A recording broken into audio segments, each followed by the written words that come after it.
اعوذ باللہ من الشیطان الرجیم بسم اللہ الرحمن الرحیم۔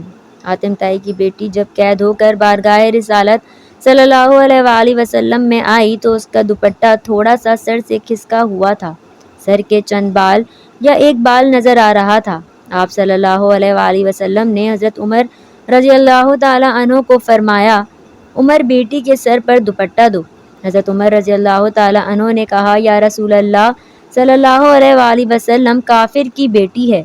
آپ صلی اللہ علیہ وآلہ وسلم نے رو کر فرمایا، عمر بیٹی بیٹی ہوتی ہے، چاہے کافر کی ہو یا مسلمان کی۔ پھر آپ صلی اللہ علیہ وآلہ وسلم اپنی جگہ سے اٹھ کھڑے ہوئے اور چادر اٹھا کر بچی کے سر پر رکھی اور فرمایا، بیٹا میرے صحابہ آپ کو قید کر کے لائے ہیں، میرے پاس رہنا چاہو تو رہو، واپس جانا چاہو تو جا سکتی ہو۔ وہ لڑکی کہتی ہے، میں واپس جانا چاہتی ہوں۔ آپ صلی اللہ علیہ وآلہ وسلم پر میرے ماں باپ بھی قربان۔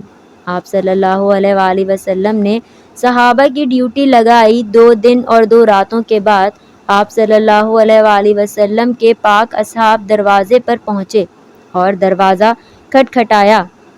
اندر سے عتیٰ بن حاتم یعنی حاتم کا بیٹا باہر آیا۔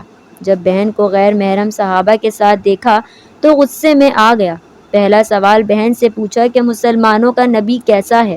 بہن بھاگ کر آگے ہوئی بھائی کے منہ پر ہاتھ رکھ کر کہتی ہے، بھائی غلط لفظ منہ سے نہ نکالنا، میرا باپ بھی میری عزت کی حفاظت نہیں کر سکتا تھا جو محمد عربی صلی اللہ علیہ وآلہ وسلم نے کی ہے۔ اس نے پوچھا، ان صحابہ کا کردار کیسا ہے؟ کہنے لگی، نماز کا وقت ہوتا تھا یہ نماز پڑھتے تھے، میں ان کے چہرہ نہیں دیکھا، انہوں نے میرا نہیں دیکھا۔ بھائی کا غصہ ٹھنڈا ہو گیا، کہنے لگا، اگر مسلمانوں کا نبی اتنا اچھا ہے تو مسلمان کیوں نہیں ہوئی؟ لڑکی کہنے لگی کہ دل چاہتا تھا مسلمان ہو جاؤں، پھر سوچا کہیں بھائی جہنمی ہو کر نہ مر جائے، تمہیں لینے آئی ہوں، آؤ دونوں بھائی بہن نبی کریم صلی اللہ علیہ وآلہ وسلم کے قدموں کو چوم کر جنت کی بہاریں نہ لوٹ لیں۔ حضرت ابوبکر صدیق رضی اللہ تعالی عنہ پہلے شخص ہیں جنہوں نے رسول کریم صلی اللہ علیہ وآلہ وسلم سے آپ کی نبوت پر دلیل طلب کی، اور اس کی وجہ یہ ہے کہ حضرت ابوبکر صدیق رضی اللہ تعالی عنہ تجارت کے سلسلے میں یمن میں تھے، اور آپ کی عدم موجودگی میں حضرت نبی کریم صلی اللہ علیہ وآلہ وسلم کو نبی بنایا گیا، اور حضرت ابوبکر صدیق اپنے ساتھیوں کے ساتھ راستے میں ایک مقام پر ٹھہرے جہاں یمن کا ایک راہب تھا۔ راہب نے ان سے پوچھا، کیا تم میں کوئی خطیب ہے؟ انہوں نے کہا ہاں، اور انہوں نے حضرت ابوبکر صدیق رضی اللہ تعالی عنہ کی طرف اشارہ کیا۔ اس نے آپ کو اکیلے ہی اپنے پاس بلایا اور آپ سے کہنے لگا، تو کہاں سے آیا ہے؟ آپ نے کہا، مکہ سے۔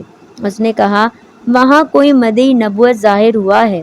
آپ نے کہا نہیں۔ راہب نے کہا، مکہ سے؟ میرے پاس ایک تصویر آئی ہے، میں وہ آپ کو دکھاتا ہوں، اگر آپ نے اس سے ملتے جلتے کسی شخص کو پہچانا تو مجھے بتانا۔ سو اس نے آپ کے سامنے وہ تصویر پیش کی تو آپ نے کہا، یہ ایک شخص کی تصویر ہے جو محمد بن عبد المطلب کے نام سے مشہور ہے۔ راہب نے کہا، یہی وہ نبی ہے جس کی دعوت دی گئی ہے، اور وہ ختم النبیین، یہ اپنے دشمنوں پر فاتح پائے گا اور اس کا دین دیگر ادیان پر غالب آئے گا۔ حضرت ابوبکر صدیق رضی اللہ تعالی عنہ نے کہا، ہمیں تو اس بات کا معلوم نہیں، اور نہ اس نے دعویٰ کیا ہے، اور نہ وہ علم میں مشہور ہے، اور نہ اچھا لکھ سکتا ہے، اور نہ اس نے یہود و انصار سے میل جول کیا ہے۔ راہب نے کہا، یہ بعینہ وہی نبی ہے، اور بعض کا قول ہے کہ راہب نے حضرت ابوبکر صدیق سے کہا کہ آپ اس کے بعد اس کے دین کے ماننے والوں پر خلیفہ ہوں گے۔ بس حضرت ابوبکر صدیق راہب کے ہاں سے واپس آ گئے، اور راہب نے جو کچھ آپ سے کہا آپ نے اپنے ساتھیوں میں سے کسی کو نہ بتایا، اور جب آپ مکہ آئے تو آپ کی ماں سلمہ ام الخیر نے آپ سے کہا، آپ کے دوست محمد نے جو کچھ کیا ہے آپ کو اس کی خبر ملی ہے، اس کا خیال ہے کہ وہ نبی ہے اور اسے اللہ نے نبی بنایا ہے اور اسے اس قوم کی طرف اور سب مخلوق کی طرف بھیجا ہے۔ آپ نے اپنی ماں سے کہا، وہ کہاں ہے؟ اس نے کہا، وہ ترا میں ہے۔ حضرت ابوبکر صدیق رضی اللہ تعالی عنہ جلدی سے پہاڑی کی طرف گئے، اور آپ نے حضور اکرم صلی اللہ علیہ وآلہ وسلم کو ایک غار میں دیکھا اور سلام کیا اور کہنے لگے، مجھے خبر ملی ہے کہ آپ نے نبوت و رسالت کا دعویٰ کیا ہے۔ آپ نے حضرت ابوبکر صدیق سے کہا، میں مدعی نہیں بلکہ اللہ تعالیٰ نے مجھے نبی بنایا ہے۔ حضرت ابوبکر صدیق رضی اللہ تعالیٰ عنہ نے آپ سے پوچھا، آپ کے صدق کی دلیل کیا ہے؟ آپ صلی اللہ علیہ وآلہ وسلم نے پوچھا، کیا تو نے میرا کوئی جھوٹ دیکھا ہے؟